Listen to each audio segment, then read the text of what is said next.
the impact here as we are and brings back to the breakfast table in New York City. How does this impact the playoff picture for the NFC, guys?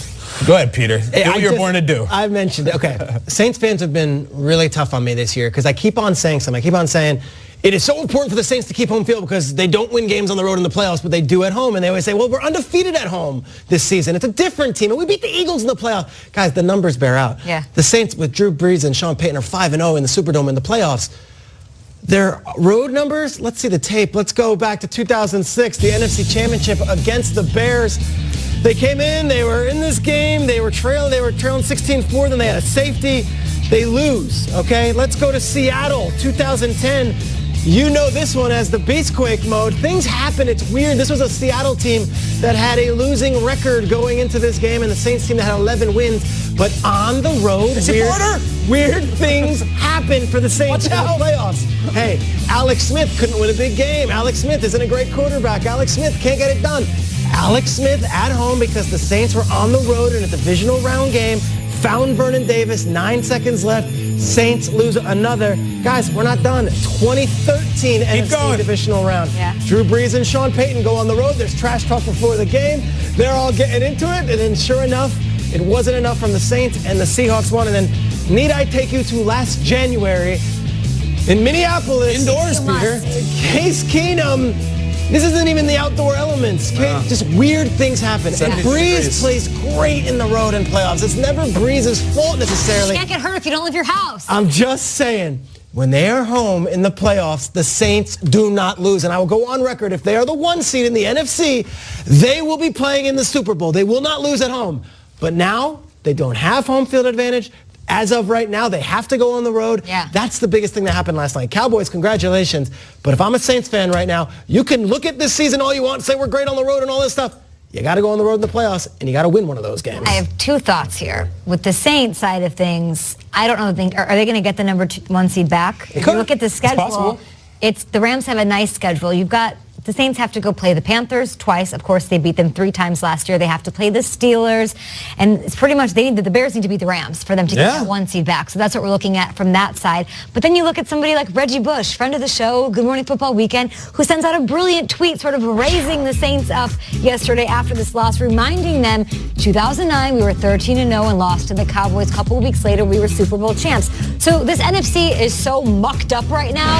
Everybody still got a chance to make something happen. That's my thought on the Saints. For the Cowboys part, I just don't know where this came from and where to put them in my head in this NFC playoff picture. Starting 3-5, not having it together. Dak, there was questions about whether or not he's even a great quarterback, a good serviceable quarterback.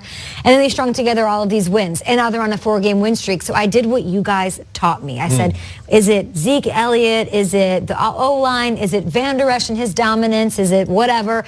No, I looked at what you guys tell me to, the context, the off-the-field stuff. Do a little deeper digging. What do you got? What'd you find? I found that over this 4-game win streak, you got Dak and Zeke. One thing that I overlooked in picking the Saints over the Cowboys is the fact that this dynamic duo, crushing it, has worn those long sleeve whites for these 4 straight games. I noticed this. What's going on with this? This is their win streak. I don't know if it's a superstition or not, but there's hashtags like long sleeve ballers, hashtag long sleeve assassins. It is an entire movement by Cowboys fans saying they better wear these long sleeves tonight. It's like the dog masks. And they did, and they're winning. Just putting that out there into the universe for you. I was watching this last night. What is up with Zeke in the sleeves? It reminds me of like J.J. Redick at Duke or Khalid El Amin. Sometimes they have the Kerry Kittles with the 1 sock. Sometimes you got to have it. Hopefully Jane Slater can find out what it's all about. But it's a big thing on Twitter. So here we go. Wow. Well, listen, for me, I'm looking at the Saints, and I understand exactly where you're coming from. I was in a playoff game playing for the Detroit Lions in New Orleans, and I know how difficult it is. I remember walking into the Dome and thinking, we're a better team. And we even had control of the game. It slipped away. And before I knew it, we were down, and it felt like the whole stadium was just breathing down our necks, and we could never get back into the game. But when it comes to teams facing the Saints, I feel like it's going to come down not to them being at home or being on the road. It's going to come down to a team that can mimic the blueprint of what the Cowboys just gave the world. That was a gift last night. The fact that they were able to control the ground with Zeke. On the ground and in the air, he combined for 136. Dak Prescott being selective when he took off out of the pocket, making plays with his legs in big moments, being selective when he threw the ball, making sure that plays like this, the screenplay, is an extension of your running game. And then on the flip side, that defense. We're not talking about the interceptions. 5 interceptions over the last 3 weeks. These guys are getting balls out. And Kyle, you mentioned it, man. They do one thing very well, and that is go sideline to sideline with maybe the fastest, tallest, nastiest, most hard-hitting group of linebackers we've seen in this league. Talk about it. We're not giving these dudes enough love. I can't tell you how many times yesterday I was watching this game, and literally my eyebrows was touching my hairline because I'm like, how did the linebackers get there? How did they get to Kamara to the sideline fast enough to stop them before they get the first down, before they get the touchdown, before they get the marker? Unbelievable. So for me, if a team can mimic that, and by mimic that, I mean you need to look inside your locker room, open up the doors and say, do I have the dang technology to beat the Saints? Because if you don't got the tech, you're not tech savvy, if you don't have all the pieces to the puzzle, you're not going to beat them. But if you do, you're good. No doubt. And you saw Steve Smith ask, who are these Cowboys? I think the Cowboys are the team that just derailed the Drew Brees MVP campaign. I mean, that was a bad, bad night. They just held the Golden State Saints to 10 points. The Vikings couldn't keep them under 30. The Rams couldn't keep them under 40. Let's talk about this Cowboys team. They have the league's leading rusher. They have one of the league's hottest receivers. They have the league's scariest defense right now. Leighton Vander Esch is part Urlacher, part Liam Neeson. This guy skinned wolves. He's doing a wolf thing.